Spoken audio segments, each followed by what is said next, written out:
Okay. Hello everyone, how's it going? This is Mustard here, and it's been quite a while since I did an updated tier list. I'm currently live on Twitch in front of all these lovely people, and it is time for me to do an update to my tier list. What you're looking at right now is the last tier list that was made. You will immediately notice that there is a new category here in S- that I believe will be necessary, and I'll get to that very soon, I have no doubt. But what you're looking at right here is the tier list as it was after CEO. So CEO was my latest list, and this is the way I thought the game would be. The reason this is so important right now is because this is my first tier list as of the massive balance patch that happened about a month-ish ago, maybe kind of 3 weeks, I suppose. The TLDR is the game's a lot different now, considerably different. We had an online pro competition tournament, which was won by Rewind, and we just recently had Celtic Throwdown, which was the first offline major event since the game had this patch. So with those results in mind, with what the community has seen of characters and how matchups have been affected, as well as, again, character tournament representation and results, I am now going to be shimmying around this list a lot. What you see now, this isn't even going to be close to what it's going to end on. I truly believe the game is a lot different now. And for that reason, I'm going to be making some big changes. So don't take it as gospel, of course. This is, once again, just my personal opinion as to what the game is looking at right now. You know, again, a quick disclaimer. This is just the way I see the game as someone that commentates a lot of tournaments for it. I obviously play it. I stream it all the time. I've entered tournaments. I've seen a lot of results for it. I very much lived and breathed this game. So this is my opinion on what I know of the game and how I think this game is going to be looking. So as always, we're going to be starting from top to bottom. The reason for this is I believe talking about the best characters in the game is your starting point, because again, this is a competitive tier list. This is for high level gameplay, and a high level gameplay is where you see the top characters the vast majority of the time. And for that reason, I'm going to be going to what I firmly believe will be the top 3 in the game right now. Number 1, Liu Kang.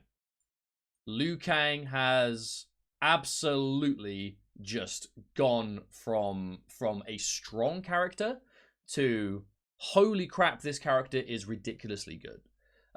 And again, just because I have a character at top tier doesn't mean I want him to be nerfed. It doesn't mean I want him to be adjusted. But Liu Kang is one of the absolute most reliable picks you can have in this game right now. Not even taking into account that Liu Kang has won both of the pro competition tournaments that have been since the patch. You know, that's Rewind, right? Rewind has won them both. He is a sick player, always has been. But the big reason Liu Kang is so good now, despite not getting any direct specific buffs to him, is that he didn't really get nerfed either. General patches to the game, you know, like the universal changes of everyone can jail highs from low pokes now, means that Liu Kang can do his 1-2, which is +3 on block, off of every single hit low poke now. So Liu Kang's 1-2 was always scary, but now it is absolutely way more terrifying than it ever has been. Because every single poke Liu Kang gets, he can turn into plus frames every time. It's very easy for him to do that, which opens up more in his forward 4 game, his stagger game, his damage. His crushing blows are disgusting and still are. But also the fact that the top tiers around him all got adjusted and he didn't really. So he benefited greatly from the universal mechanics when, like, there are, you know, general hit regions have been adjusted. He directly benefited from all of that more than almost any character in this game. Didn't really receive nerfs in the way that the others did to his main game plan, and clearly works. We've seen loads of people have now picked up Liu Kang. They are doing very well with him. We're seeing Rewind destroy people with him. Again, he doesn't really have a hard counter. You know, Liu Kang doesn't really have an enemy in this game right now. You know, that he doesn't destroy every matchup, but he doesn't really have any clear counters. And for that reason, I have him here at number 1 spot. Again, I haven't said it yet, but the way I do lists is left to right. So, you know, left-hand side is going to be best of this tier and right is going to be the worst in this tier. But remember, you know, the difference between them will be changing depending on who they are. Number 2, I genuinely believe that Cetrion is now an S tier character for sure. I think she has done nothing but just worked really well in this game. Of course, Dragon has just been doing wonderful things with him, but he's definitely not the only Cetron player that is succeeding. Cetron player is absolutely one of the characters you see the most in tournaments really nowadays, especially in America and online too. Like, she's just a very, very popular character, but she's effective. The hardest counter seen to her really was Scorpion, and he got nerfed. Not necessarily in a way that would affect the matchup as such, but it does mean that there are less Scorpion players around now. There are less practiced Scorpion players around. And even then, like, she's kind of gone from this real zoning keep away goddess to really more of a hybrid, right? She's known, yes, good keep away, yes, good damage, knockdowns and all that stuff, but decent buttons, right? Amazing buttons, really good at that kind of mid-screen neutral distance that we see a lot of the game get played. Amazing anti-airs, amazing challenges as characters come in to go for her. She can just stick out preemptive buttons and really screw them up for it. And she just keeps getting better and better, right? This character, the more, especially players like Dragon, we see really explore this character and show what she can do, the scarier she becomes and the more effective she remains to be. And for that reason, I have her still here. I have her moved up even to S tier, which is where I firmly believe she should stay. Next to them, this is what I believe is my personal top 3. Geras. I think Geras has, again, been one of those characters that really hasn't been too affected by the patch, and on the contrary, has actually improved from it in certain ways, and I'll explain why. Geras received nerfs to his Sand Trap Crushing Blow was turned from a counter hit to now you have to whiff 2, and then the third that you hit will then Crushing Blow. And his forward 1 Crushing Blow went from counter hit to the opponent has to be at the wall. The forward 1 Crushing Blow definitely took a hit. That's nowhere near as good as it used to be. But the Sand Trap Crushing Blow still works.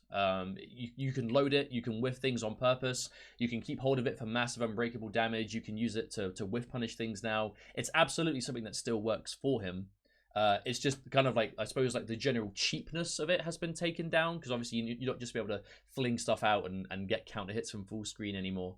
But fundamentally, Geras is the same character. That's why he's so good. They made his 1-1-1, the overhead is slowed down now, so it's fuzzyable, but Geras players have been able to use that to their advantage in the sense that now you will go 1-1 low block waiting for the unreactable sand trap, and then you will fuzzy to standing to react to the overhead. Geras players can use the fact that you are blocking and waiting to react against you to now stagger the 1-1 into throw, into poke, into stuff that he couldn't really do before or didn't really have a reason to do. So Geras' offensive game has gotten a bit scarier thanks to that.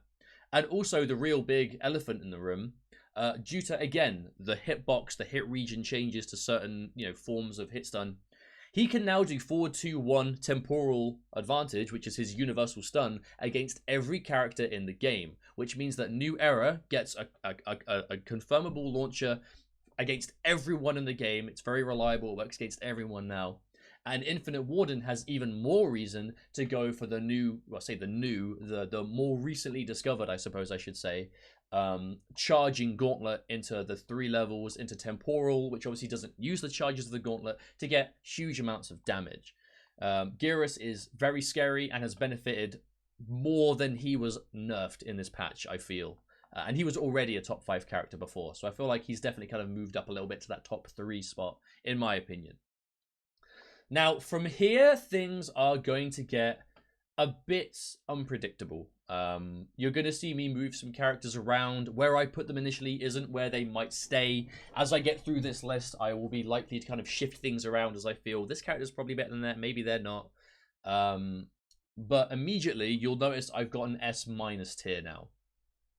I believe that there are characters in this game that are still, through all intents and purposes, incredible characters, but they have been adjusted in ways that makes them not quite as dominant. I feel like this is more that an S tier is required, in my opinion, for some of the characters up here than it is to show that these characters aren't as good, right? I feel like it's necessary to add an S-, because I feel like there are still characters that are still S tier, but at the same time, they're not quite on the same level as these. That being said, the final character I'm going to have in this tier, I believe that Sonya is still here.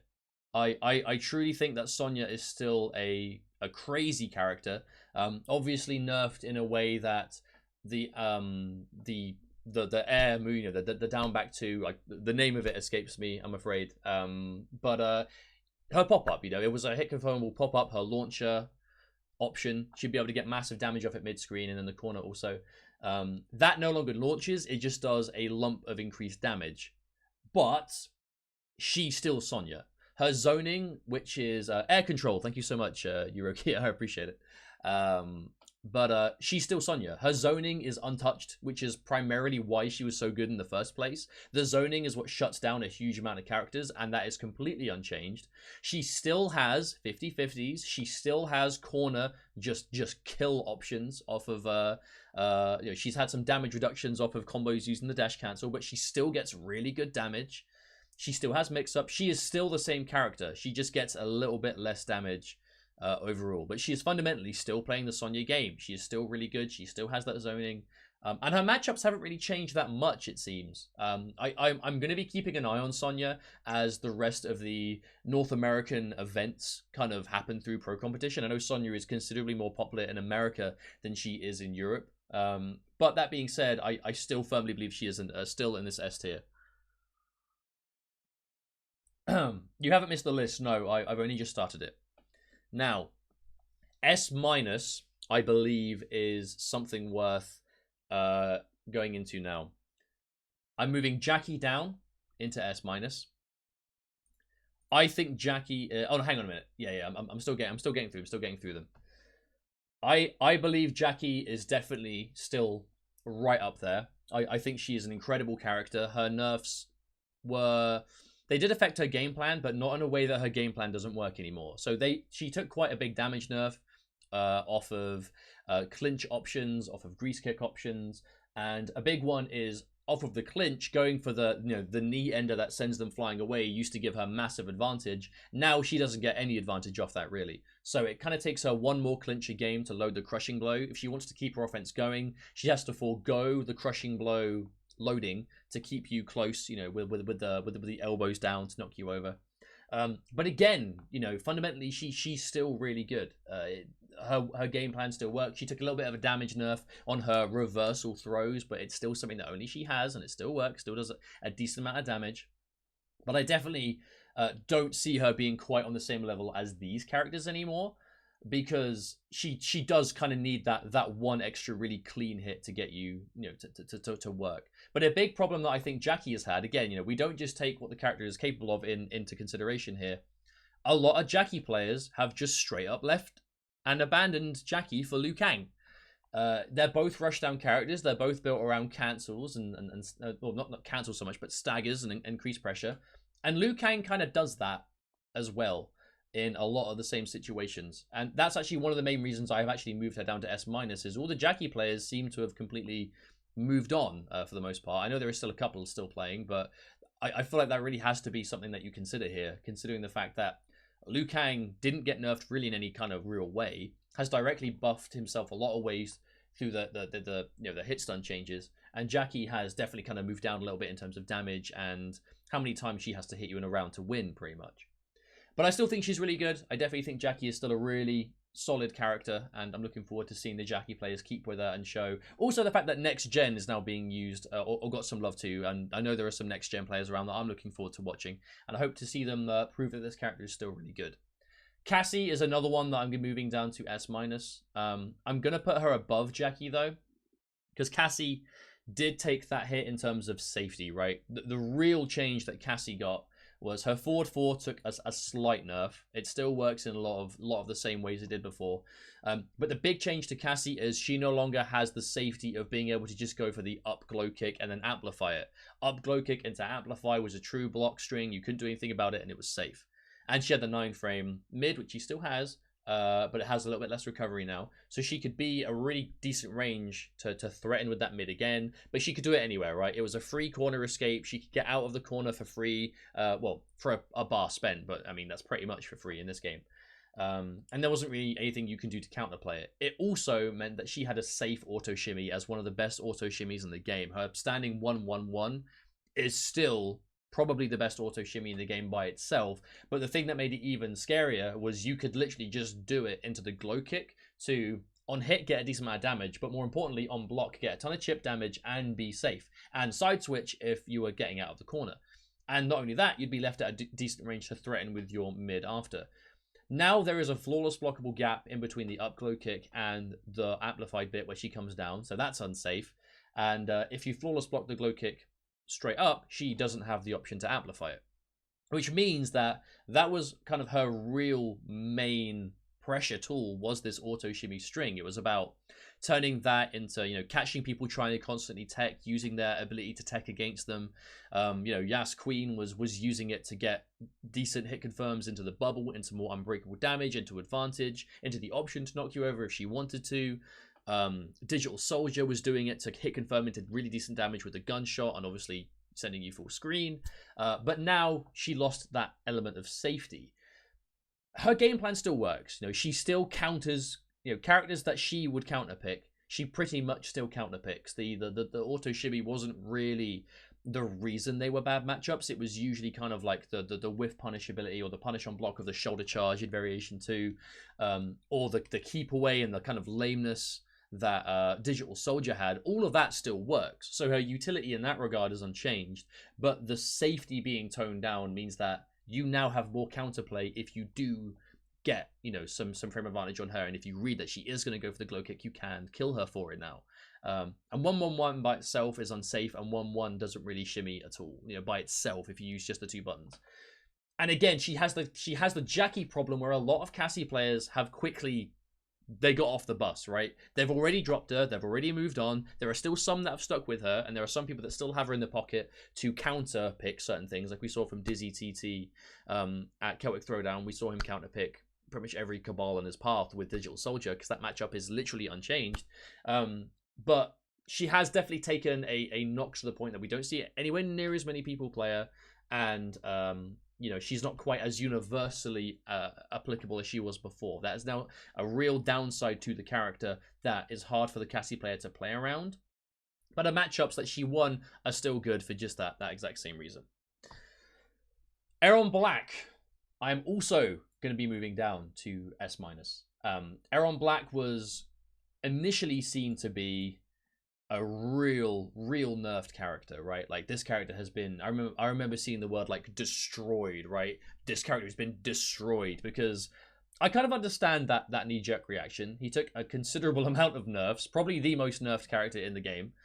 But it kind of still works, you know. Watching Hayate, again, top 8 pro competition, Celtic Throwdown, all of his combos have changed, so he gets a little bit less damage across the board. His acid is smaller, so his throw game onto acid isn't quite as scary. And Scud Shot, you know, Scud Shot is not really safe anymore. If you want to make Scud Shot cancels safe, you have to spend bar to do it. But you can't react to the fact that they haven't amplified it, right? So there's still the mind game there. A lot of people were kind of initially worried that you'd have Scud Shot, and it'd be like, you know, before Scud Shot was just a free cancel, you can make anything you wanted safe. But now, if you want to make it safe, you have to amplify it. So if you call out that he's not going to amplify, you will straight up punish Erron Black 99% of the time.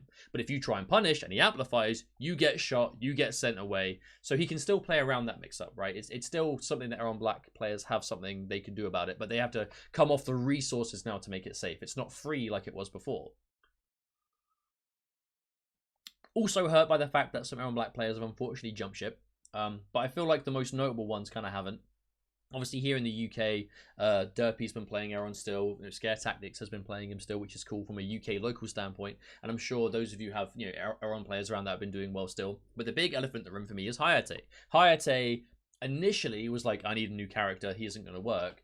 And then he got top 8 at Celtic Throwdown, you know, with pretty much just Erron Black.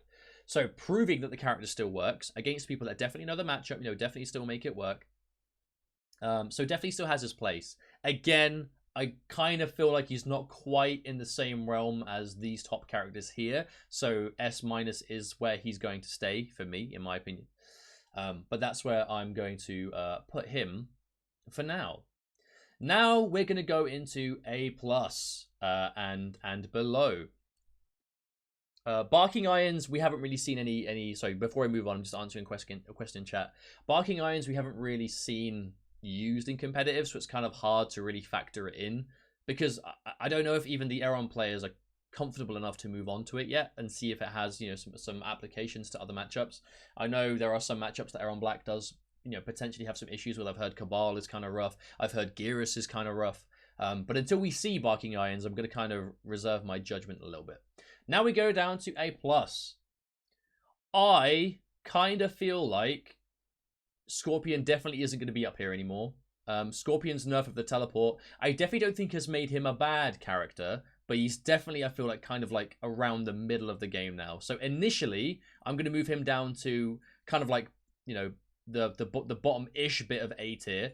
He probably won't stay here. You know, again, remember, as I shift these characters around, that's going to happen. But Scorpion,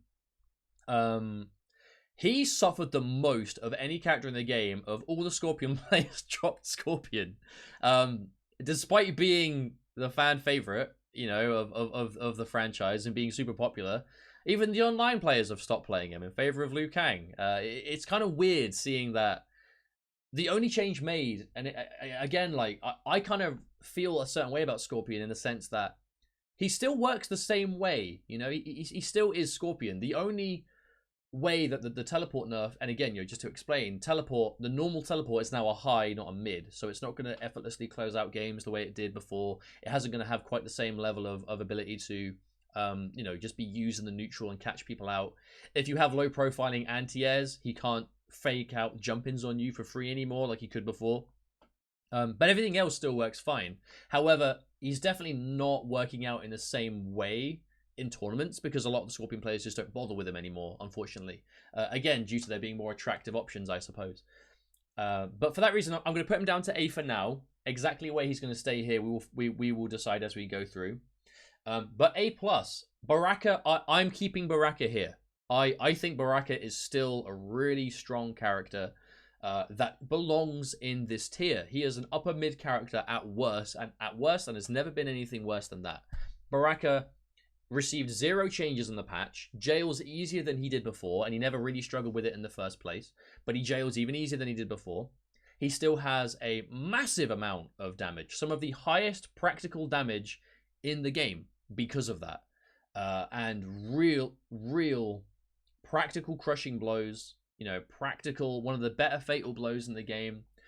2 amazing variations. You know, we even saw a Biohazard has been going to Bone Picker and getting really, you know, did really well at Celtic Throwdown with mainly Bone Picker. Marauder, again, like, I feel like we may see a lot more Baraka now than we did before because he got no changes. All of his bad matchups got adjusted for the most part in some way, and he still works. You know, he isn't going to be the be-all, end-all. He does have some rough matchups here and there, but he's still Baraka. I had him A+ before, and I'm going to keep him here now. I think this is one of the most underrated characters in the game right now, and I feel like this is where he belongs.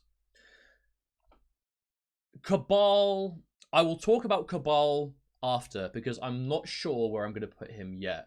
I do know that I'm moving Noob Saibot up to A+. Seeing Double has gone from one of the worst variations in the game to absolutely one of the sleeper threats of the game. Seeing Double has got truly just so good neutral now. So amazing neutral does Seeing Double. You know, the big changes to Seeing Double, again, being that low slide now has the ability to be amplified, and it will do the upkick as an amplified addition. So they will count as 2 clones. So the infamous 10 clone crushing blow that was impossible to get beforehand is now very much possible for Seeing Double.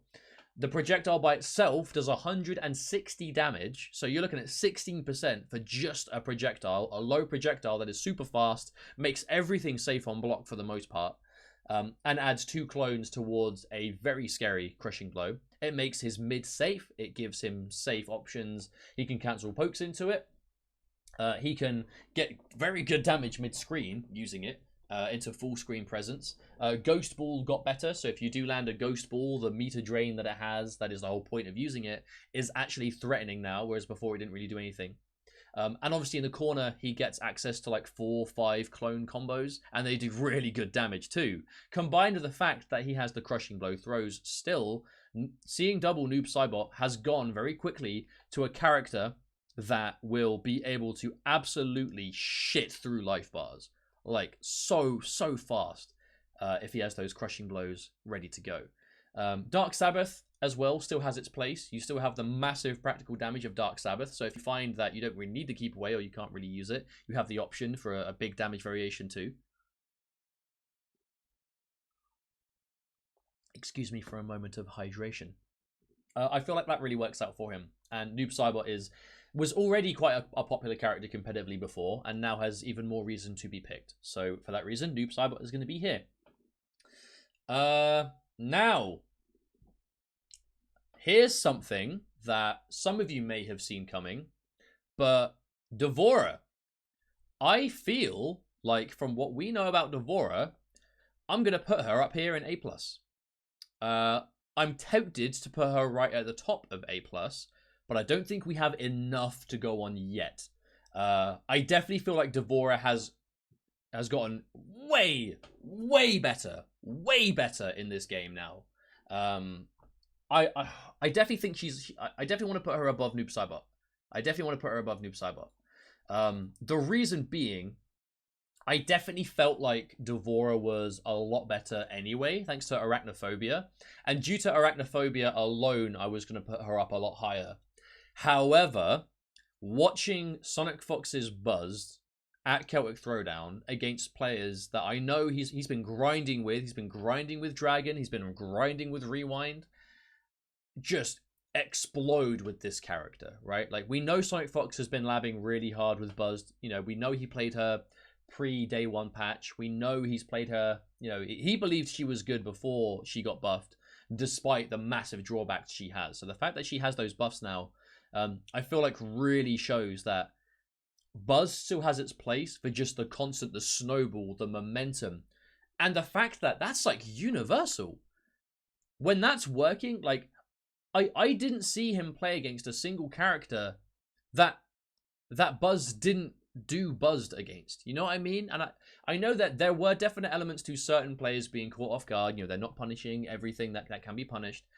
But that's the thing, right? When you play it in the way that Fox is playing, you know, they had such a good way of just enforcing the threat of the, you know, the momentum game of Buzzed against every character, right? It was more about the player, and Sonic Fox, they did such a good job of showing how that can work. And then you've got Arachnophobia, which has got huge damage, restand, crushing blows for days, like the ability to just delete people. We haven't seen Arachnophobia as much in tournament yet, but we have seen certain players make it work. But I really feel like D'Vorah is a serious threat in this game now, especially on the back of what we've seen, you know, from Sonic Fox. They've done a really good job of kind of convincing me, particularly, and I think a lot of the community, about how this character can be scary. Now, here we get to be to the next phase of characters where I feel like it's a bit iffy. I kind of want to move Jax up to A+. I genuinely feel like Jax belongs in A+. I feel like that's where he should be. I want to put Jax here. I do think he's better than Cabal. In fact, I would say Jax and Cabal might be similar to each other, because they both on paper have so much going for them, right? They both have so much going for them, but they share one common problem.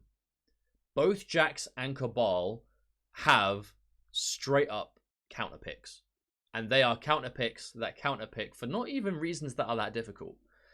Jax is very much held back by extreme keep away. Cetrion, you know, Sonya zoning.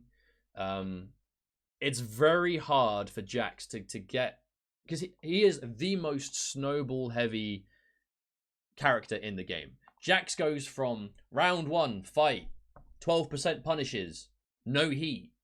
What's he going to do about it? And then instantly he has max heat, fatal blow. He has crushing blows locked and loaded. He's got command grab, crushing blow. He's got forward throw. He's got counter hit, you know, dash punch. He's got everything, right? But that requires him to get the ball rolling, with the exception of a fatal blow. Jax is a very kind of all-in character, I feel. It's very effective all in, but it's all in, right? If Jax uses Fatal Blow and doesn't win the round, he's probably not winning that round. If he, you know, hasn't got many crushing blows left, it's hard for him to get the game. But luckily for him, I mean, let's list them, right? He's got front throw crushing blow. No, for heat, he has front throw crushing blow. He has the 1+3 extensions on grabs. He has down 2, of course. He's got dash punch. He has heat rocket. He has command grab. He has charged back 2. I mean, have I missed any out? That's already 7 that work, right? That's already 7 crushing blows that he has ready to go. And that's a lot of damage. Each of those crushing blows is near enough 30% damage. So 7 times 30%, and then fatal blow on top of that. That's a lot of damage. You know, he's going to be hitting many crushing blows in a game. But the problem with Jax is, again, he would be a lot better had he not been so easily counterable by this extreme keep away that a number of the very good characters in the game can enforce and force him to deal with. And Cabal, I think, actually has the same problem, where Cabal is, on paper, one of the most fundamentally solid characters in the game. Really good crushing blows, 2 incredible variations for different reasons, right? Like, you know, dash cancel and the universally applicable stuff in mean streak. Like, every character in the game has to, you know, make the read as to what the Cabal player is going to do with that. Decent damage, you know, Cabal's a little bit on the kind of like average damage side, but considering how regularly he will hit it and the fact that he has a meterless stun, you know, that's kind of balances out, in my opinion. Explosive damage potential through down back 4 and his down 2 crushing blow. Amazing fatal blow. But again, if he has to play catch up, he's going to have a really hard time. Cassie still counters him really hard. Cetrion still gives him trouble. Like, if he has to catch up to you, he's going to struggle. If you have to catch up to him, he's really good at that. But so many of these stronger characters in the game, and even some of the characters that aren't as good as he is on paper, can give him a hard time if he is forced to come to them, which is something that he has to deal with in every tournament. And that's the biggest problem I feel that Cabal has, is when every good Cabal player that you see getting far in tournaments eventually has to hit one of those problem matchups, right? He is not a solo character. He will hit these common matchups that can give him problems. And we're not seeing Cabal players be able to get around it. You need to see the shirt. Oh, hang on. One Punch Man. You know, check that out. You probably can't see it. It's a One Punch Man shirt. Emma got it for me. I'm actually okay to leave Cabal up there, but definitely on the lower end of A+. I still think he's up there, but definitely not on the higher end of things. Now, a lot of this is going to get shifted around considerably. So I definitely don't see Jade being the top of this anymore from what we've seen so far. So a number of these are going to be moved around a lot. The question is, where do we start? Where do we start? I kind of want to put Sub-Zero one up. I definitely feel I definitely still feel that Sub-Zero is kind of down here. And straight up, I'm moving Frost up here. Because she is gonna be in this tier somewhere. 1000% is Frost, you know, and for me, that is definitely there. And also Shao Kahn. Frost and Shao Kahn are 1000% both going to be here. I just don't know exactly where yet, but we will find out. However, I do think that Sub-Zero and probably Scarlet, if I'm being honest, are definitely going to be up here in the higher end of things. So Sub-Zero is another character that wasn't touched really in any way by the patch. But, you know, again, you know, jailing has been made better for him, but it's the other characters around him got toned down. But he still works. You know, Sub-Zero still does Sub-Zero things. You know, the character still works in tournament. You know, we just saw Brady get top 8 at Summer Jam with this character. You know, that there are Sub-Zero players around that. You know, he's not consistently getting top 8 as a character, but Sub-Zero players are always up there in top 32, top 16 of these big major events. And he works. You know, Sub-Zero still works very much so. And I already had him down here. I feel like he's going to be on the higher end of it up here. I really do. Scarlet, I know people are a bit more kind of torn on what Scarlet is like. She definitely got a lot more consistent across the board in this patch, though. Her pokes got lots of improvements. I feel like her pokes got a lot better. And I mean, we're seeing a lot more of both variations be used now, right? It's not all about just the parry and that's it. You know, it's other variation too. It's the blood ball, it's the keep away. As this keep away is getting a bit more applicable to the game, and some of these characters, you know, again, some of the characters up here, as strong as they are, they do struggle with certain elements of keep away at times, you know, and Scarlet is one of those characters that, by her own merits, I don't think is incredible, but she is definitely decent and has a really good time against a number of some of these characters up here. So for that reason, I'm going to keep her where she is. She's just not, yeah, you've definitely called it, Eurokia. She's not very common in tournaments yet, right? Scarlet is kind of missing that real Grand Slam tournament consistency that a character would kind of need to be up here, in terms of like a lot of people using them and the buffs and the fact that they clearly still work now. You know, even like Jax, you know, Jax video games, was doing amazing things with. We saw, you know, Undead Jim top 8 of VSF, and that was all pre-patch. Now that was pre-patch too. You know, Cabal, the same kind of thing, right? That's what separates the characters down here, I feel, from the characters up here. And actually, for that reason,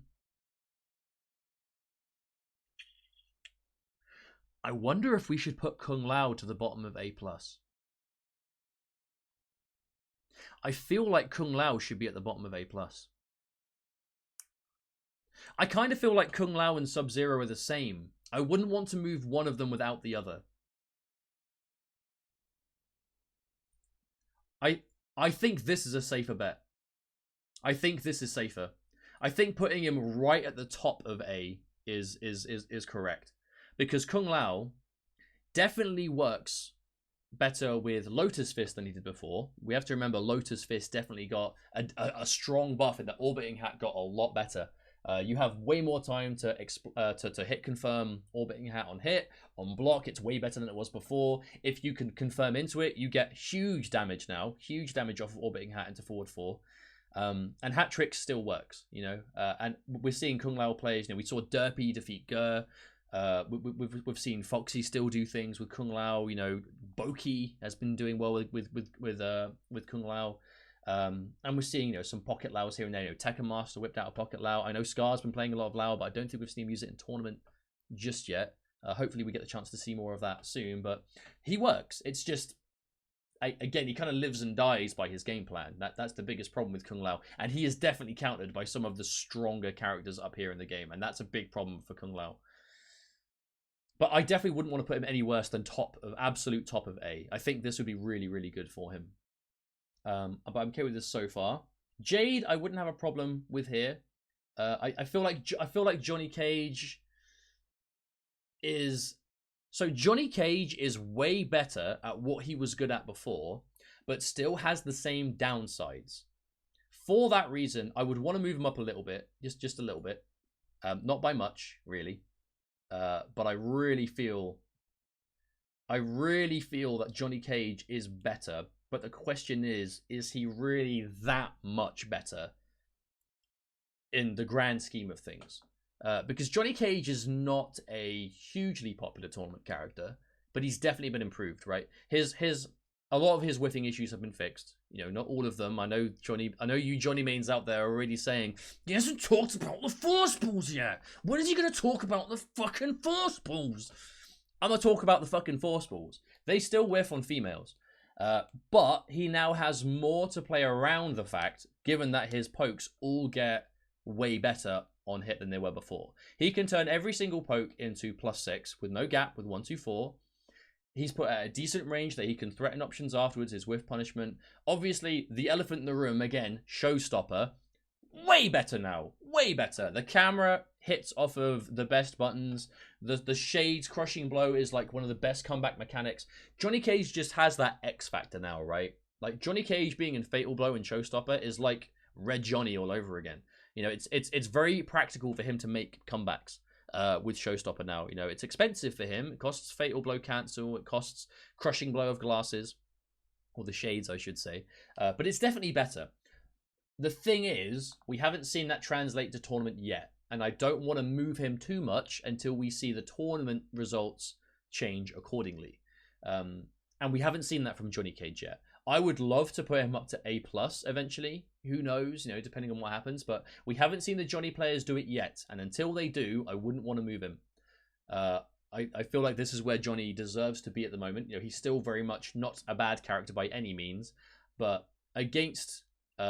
he still has the problems against females when the force balls whiff, but he does have more than just the force balls to get pressure going. That's the big thing. But we haven't seen it work any more than that just yet. So I would want to put Jade and Frost right next to each other. I genuinely believe that Jade and Frost have a very similar game plan now. Frost is a bit more aggressive, I think, and Jade has better keep away. But they both have decent counter zoning. They both have, Frost has better damage and better combo possibilities, but Jade has more keep away. But I feel like they have different applications in that respect, when it comes down to, characters they can counter. I believe that, both Jade and Frost, I think, Jade, I believe they both counter clean cut for sure. I don't know about mean streak. I've ran the matchup a lot with clean cut and mean streak. I feel like Frost beats clean cut, Cabal, and goes even with mean streak. I think Jade beats clean cut as well. I don't know about mean streaks. I haven't seen the matchup play personally. But I feel like they both counter certain characters like that. And they have a similar game plan. Frost is just a bit more aggressive, and Jade is just that little, whereas that extra notch on aggressive is there for Frost and, combo potential and damage and hit confirms. Jade has that notch in, like, enhanced keep away in comparison to, the damage possibilities of Frost. So I would definitely want these two characters to be, close to each other. I feel like they're both A, so I'm happy for them to both be here. I think Frost is a lot better than she was before. Keeping in mind, I would consider A like the middle point of balance, right? The general A tier is the real balance of the game. These are the characters that are the most balanced. They aren't crap. They win some matchups, they lose some matchups, as balanced characters are. So don't see me put characters into A and think low tier. For me, A is not low tier. A is mid, and A+ is kind of like high, right? High tier. You've got like upper mid, and maybe, B+ I would say is low mid. But that being said, I would definitely not consider anyone in A to be bad. So if any of you guys are worried about that, don't be, because for me, A is not bad by any means. A is strong. A is a nice, decently balanced character in my opinion. Shao Kahn, I feel, really belongs with these three, because Shao Kahn has, as proven by pretty much Video Games Yo and only Video Games Yo at the moment, from what we've seen. Baby, thank you for the host. I see you in chat. We've turned off alerts, but I still see that. Thank you very much, dude. I appreciate that. Shao Kahn, I really feel like, is at worst up here.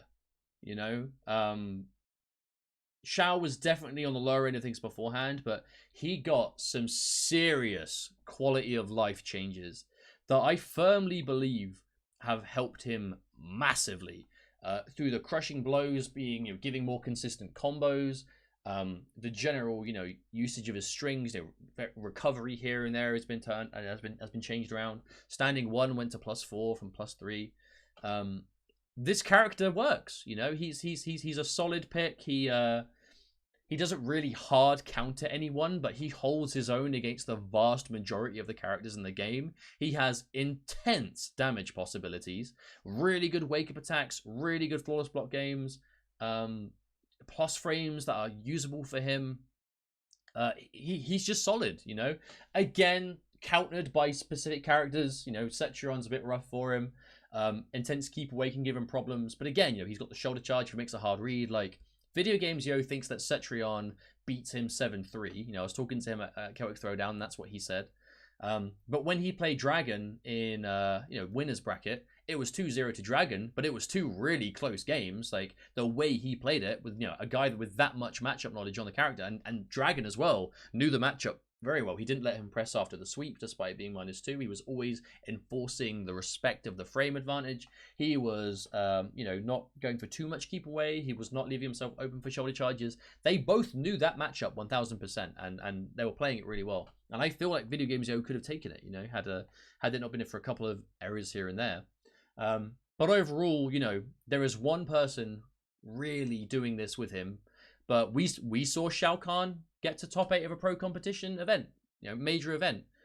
And that is not what a bad character has. Shao Kahn is at worst here. At worst here. I feel like putting him above Frost for sure. I feel like he's very similar to Jade and Frost in terms of their general, you know, place in the game.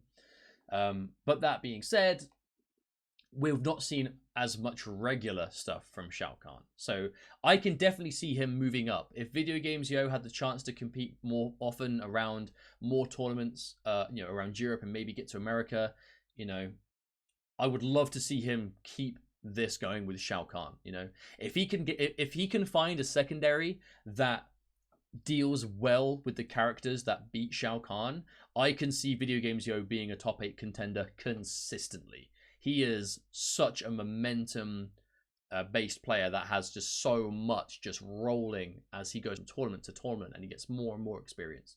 And he has single-handedly brought Shao Kahn up to here, in my opinion. Now we get down to what I would consider are the rest.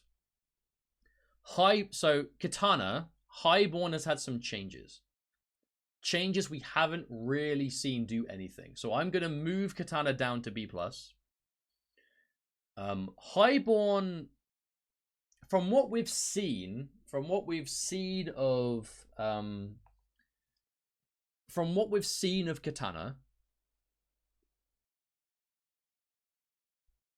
she just, I'm trying to think of the best way to put this.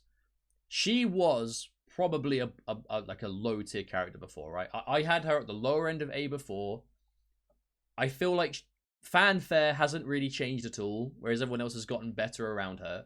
So I would put her in B+ for fanfare alone, you know, maybe even lower, who knows. But a lot of people are talking about Highborn. We haven't seen it in tournament yet, but people are talking about Highborn. I've seen it. I actually played against Dizzy TT has a really good Highborn. I played against his in casuals at Celtic Throwdown, and I was seeing some stuff that I'd never seen before. And I'm not sure how effective it is across the board. That's the problem. I feel like Highborn has potential to bring Katana better, but we haven't seen it proven yet. You know, against someone that really knows the Katana matchup, playing against Katana in a competitive setting, I don't know if it's enough for her to work. I feel like Katana is definitely one of the more struggle characters at the moment from what we've seen. I would not want to put her on the same level as any of these characters. I feel like B+ is at most where I would put her right now. Fanfare, you know, is still not great. Whether it got better in the patch remains to be seen. You know, there are good fanfare players out there, but I mean, we're going by what we've seen in competitions, right? And Katana didn't really make even a ripple in the water at either of the events we've seen so far. So I'm going to keep her in B+ for now, Katana. I feel like as Highborn develops and we begin to see Highborn used in tournament, she may have the opportunity to move up, but we haven't seen it yet. We have not seen it yet. And I would want to keep her here for now because I feel like this is the most sensible place to put her. Kano. Oh, he sucks. Ooh, Kano sucks. Lord, does Kano suck right now. Oh, poor Kano. Poor old Kano didn't really get anything that he needed in the patch, unfortunately. The short of it is Dirtbag got a lot of improvements, but Dirtbag was the worst variation in the game beforehand. So of course it was going to be better, no matter what was done to it. Dirtbag has that kind of wombo combo effect where if they know the Dirtbag matchup, it should never work, but it only needs to work once. You know what I'm saying? In the sense that Dirtbag, if he gets you cornered, he gets acid on you, and he gets the fire in front of you, he can shit on your life bar. You know? Like, just destroy it. But that has such little reason to work. Unless someone just completely brain farts and is like, what's going on? Like, hang on a minute, what's that? You know? The amount of times I've seen online. And yes, even in tournament, I've seen it happen in tournament. I've seen Bio do it. I've seen Orp do it. They get the acid, and at close range mid-screen, they just throw a Molotov. Because they know people let it happen. And by golly gee, do they let it happen. But if that happens, you've lost 50% of your health. But all the Kano mains have pretty much moved on from Kano. That's the problem. Dirtbag got better, but is still Dirtbag. If they know the matchup, there's still a lot about it. You know, it got a lot better. I will be upfront. Dirtbag got a lot better. Acid is safe. Is huge. It's huge. The amplify to get the fire on the floor, very useful. Absolutely. Still has good keep away. Still has good counter zoning, but neutered by traditional damage. Kind of doesn't really have any real crushing blows that he can use outside of the throws and back three. Ripper has unfortunately completely lost complete and utter relevance. Ripper, in my opinion, has thoroughly no place in the game right now. Universally, Kano got nothing. The changes to jailing, it helps him, but his options off of what he jails into aren't amazing. And he's still very much built around the constant guessing game of ball or command grab. And it's just not good enough for Ripper. It really isn't. I feel like that kind of game style that Ripper has to do, he's not even the best in the game at doing it at the moment. You know, there's an argument to be made that Kotal can do it just as well with down one grab, a mid grab, or down one Kahn cut, which is a launcher. Collector still does it, but got a lot better strings off of pretty much everything. So even and has a mid grab. Collector still arguably does it just as well as Kano did, and his strings got way better to compensate as well, to complement that. And as you've seen in you know, the YouTube video I put out, Ancestral Gift Nightwolf, in my honest opinion, is just a better Ripper. You know, as long as Ancestral Gift exists in its current state, Ripper is always going to be playing, you know, second best. It's going to be playing catch up, right? It just doesn't really have it. And for that reason, I would actually want to put Kano lower. I think he is definitely one of the absolute worst in the game now, I would say, because of that. Now, but this is where it gets a bit different, you know. These characters down here, and don't worry, I will get to the 2 DLC characters. I will get to them. I'm not really too sure what to make of these, because I feel like Kotal has... It's weird. I feel like Kotal and Collector are both decent, but they're still missing that competitive punch, you know? That they're missing that competitive reason to be played, the competitive representation, the results. And even on paper, is what they have really that big of a deal, you know? I feel like... And they're hard countered by a number of very common characters, too. But for every reason I would keep them down here, I have to keep Raiden there too. But I don't know if I'd want to move him either. You know, Raiden has... It's a shame we didn't get to see anything from Dalfinate at Celtic Throwdown, because I know Dalfinate is a really good European Raiden that, you know, all the Europeans were really talking about. I mean, really bigging this guy up to be like, oh man, you've got to see his Raiden, it's really good. I was looking forward to seeing it, but, you know, obviously no disrespect to Dalfinate, but he got eliminated before we got the chance to see anything. I've heard a lot of people say that this character is good and this character has decent stuff, especially in Raijin, but we haven't seen it, you know? We just haven't seen it work. Like, it's, for me, it's all hearsay, but I'm not sure. This actually has me the most puzzled at this whole part of the list, is where are we putting Raiden? Because I know if anything is making this character solid, it's going to be Raijin. I know it's Raijin, but we haven't seen it. We haven't. I would love...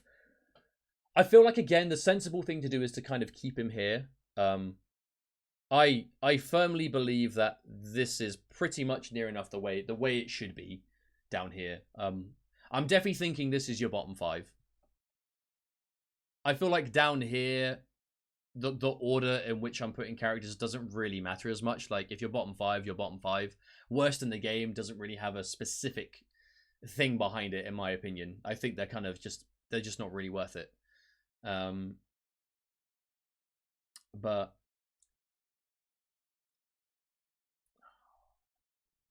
the one that has me the most scratching my head is Collector. Because again, like, I don't want to just move characters around on a whim, you know?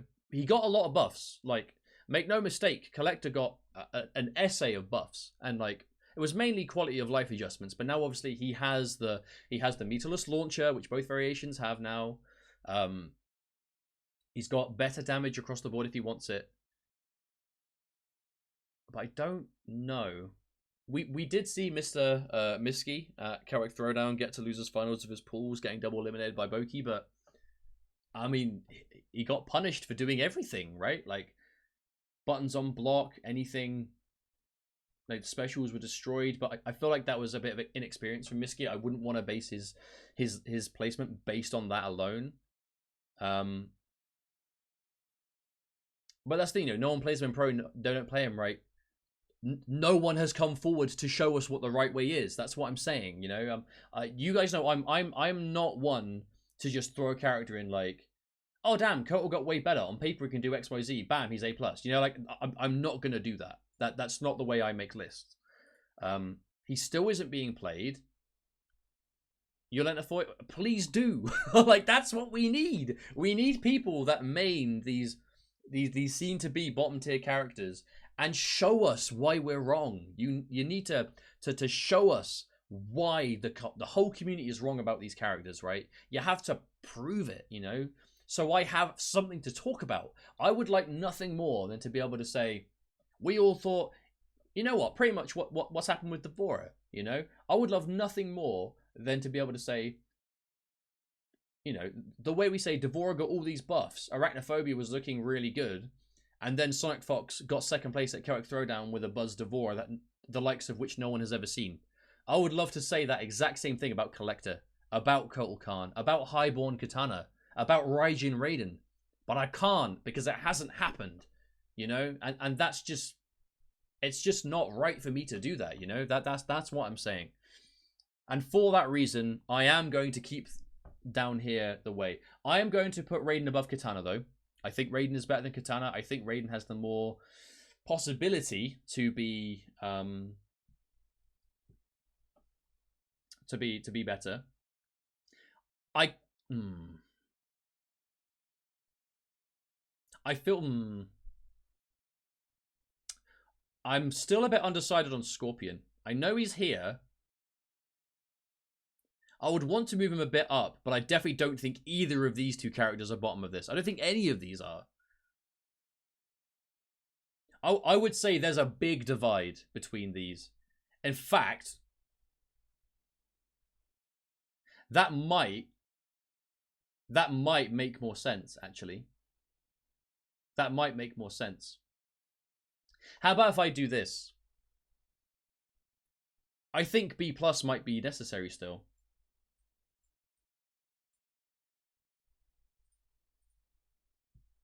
Okay, yeah, we're gonna make some changes here. We're gonna make some changes.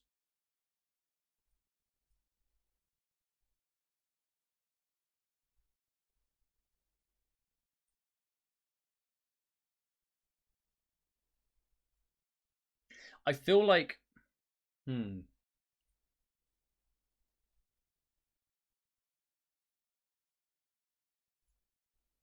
I feel like a gap is needed. Either this,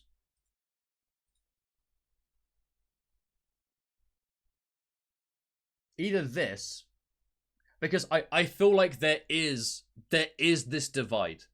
There is this divide between who I consider are the bottom 5 right now. I really see there being this divide between them. You know what I mean? I feel like it doesn't go, you've got here, and then just below them you have what begins to be down here. I feel like these are, everyone up here is definitely, in my opinion, like, notably better than those down here. You know what I'm saying? I really feel like there has to be this like visible gap between these characters down here, you know? Because I feel like C tier is definitely beginning to be relevant. Because I feel like every character in the game is viable. I feel like everyone can be picked in tournament. But you like if you play any of these characters, any of these characters, and a couple from maybe around here, you 1000% will need one or maybe even two other characters to cover really bad common circumstances, right? Like you really need like you cannot play any of these characters by themselves. You really can't. You need at least a backup that will cover the common problem matchups that you're going to have. I feel like this gap is needed. Oh, Delphine, I was actually talking about how we like. I would love to put Raiden higher, but we haven't seen it. We just haven't seen it in really important tournaments. We just haven't seen it. We just haven't seen him work. We haven't seen him work.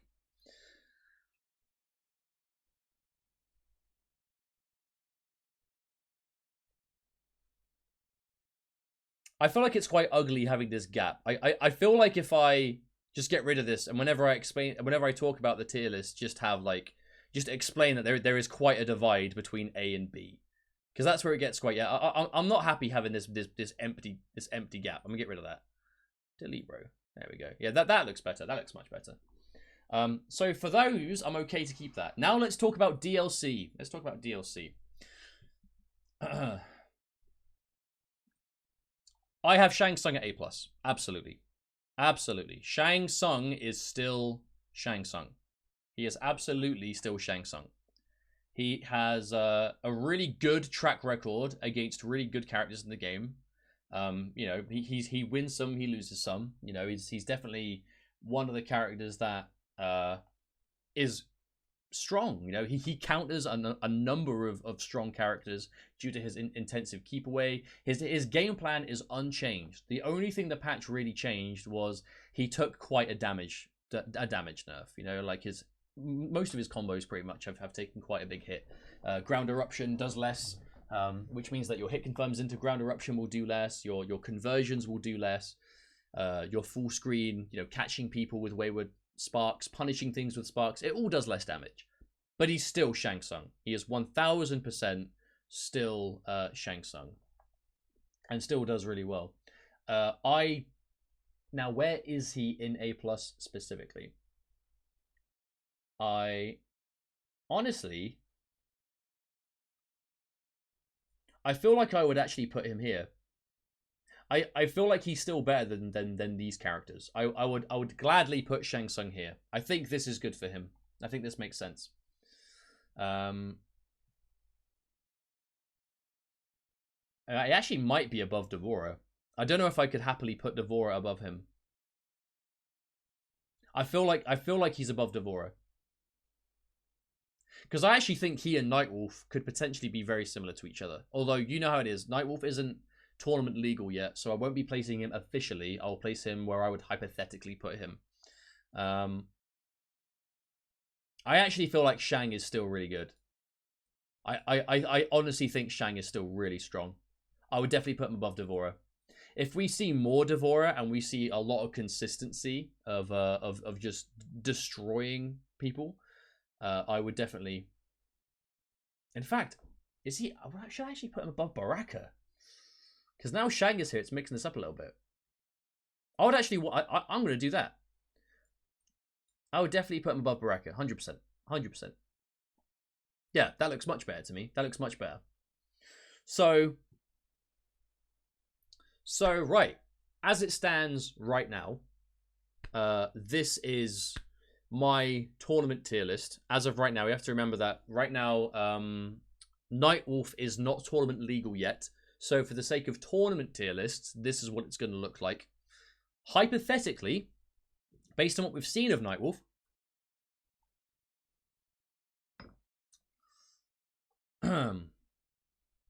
your boy's putting him here. If I'm telling you, I'm telling you, if the day Nightwolf be, I really think Nightwolf is going to be a threat in this game. You know, hypothetically, this is where I would put him. I would put him up here in S-. Because he is pre-patch Cassie with crushing blow throws and a throw loop off his front throw. His 1-1-1, right, is Cassie's 1-1-1. It is an incredible auto shimmy, pretty much. It is safe at all parts. On hit, you get a combo, amazing Oki. Shoulder charge gives him brilliant Oki. Damage buff, great keep away. The reflect is crazy good. The reflect is so good. Amazing jump normals.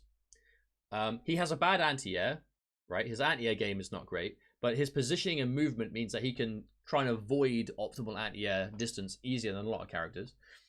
Amazing fatal blow. Crushing blows for days are really good. Shoulder charge is the Yas Queen style like whiff punisher.